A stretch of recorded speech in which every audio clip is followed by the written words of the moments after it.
Ladies and gentlemen, last week I made a very poor reaction to a video that is going viral, a song by Oliver Anthony called Rich Men North of Richmond.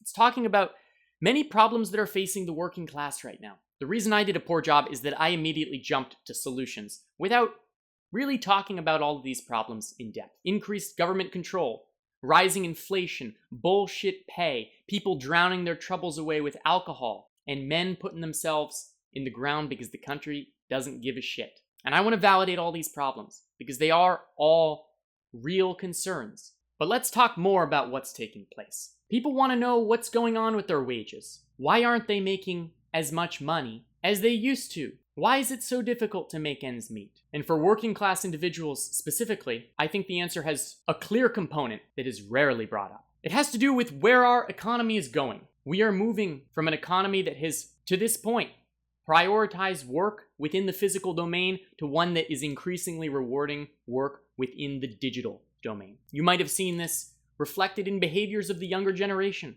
People my age, Generation Z, are using screens more and more. They're spending more and more of their time tuned in to certain algorithmic mechanisms that continue to extract data, proliferate advertisements to capitalize on that data that has been attained. People are spending a dwindling amount of time invested in this physical space to the point where many wish they could shed their physical forms altogether. Think about it. If you're overweight, you're not living your best physical life, you might want to escape into a video game, into a digital space where you don't have to think about all of this crap that's taking place within this life. And maybe that's a horrific tragedy, but we have to understand that this is a consequence of the economy that we have incentivized. The wealthiest companies in the world are tech companies. They're companies that have devised these algorithms. They're companies that have built products that enable the use of these algorithms. The iPhone was created 15 years ago by a company that is now the wealthiest company in the world. It's valued at over $3 trillion. At the time, it was a product that not many people could afford. It was a product that many people had written off. A computer that you hold, what's going to be the use of that? Over time, more and more people have gone to smartphones. And at this point, 50% of smartphone users in this country have an iPhone. Apple recently came out with a new product. It's called the Apple Vision Pro. It's a very unaffordable product for most people at this stage, over $3,500.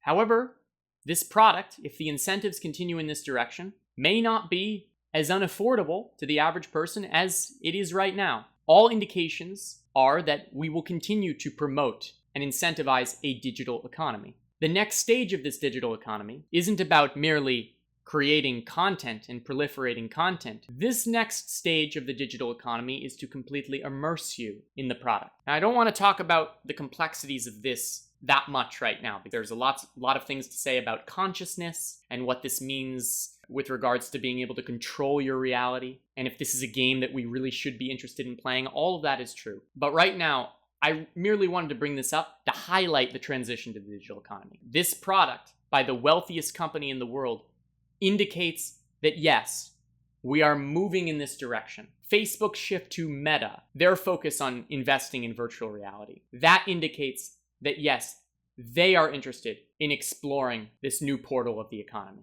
As you might expect, when all of the economic incentives shift, when people within younger generations are spending larger and larger segments of their life tuned into a screen, that the economy itself, that used to be focused and centralized within physical activity, is no longer valued to the same degree it used to be. There are online creators right now who stream all day, and they make tens of thousands of dollars, sometimes hundreds of thousands of dollars per month.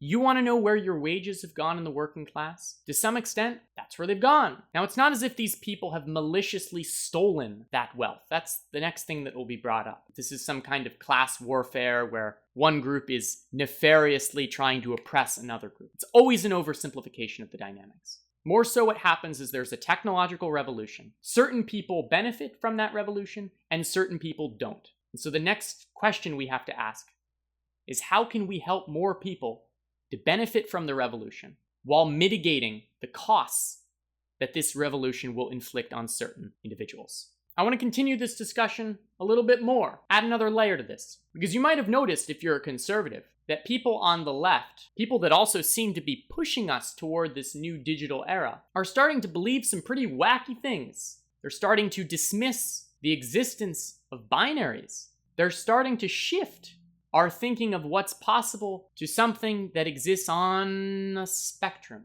If you think about this as logically as you can with ideas that are so far out, you would anticipate this kind of thinking to arise when we are talking about a transition from physical space to digital space.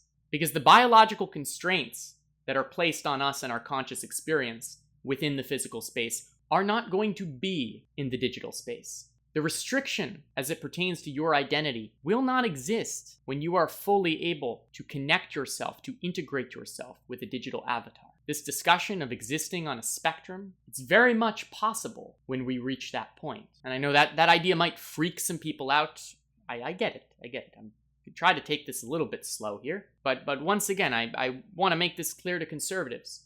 If you're having a hard time understanding how people are starting to believe that sex and gender are not fully constrained to the binary, you have to stop thinking about the reality that has been and think about the reality that will be.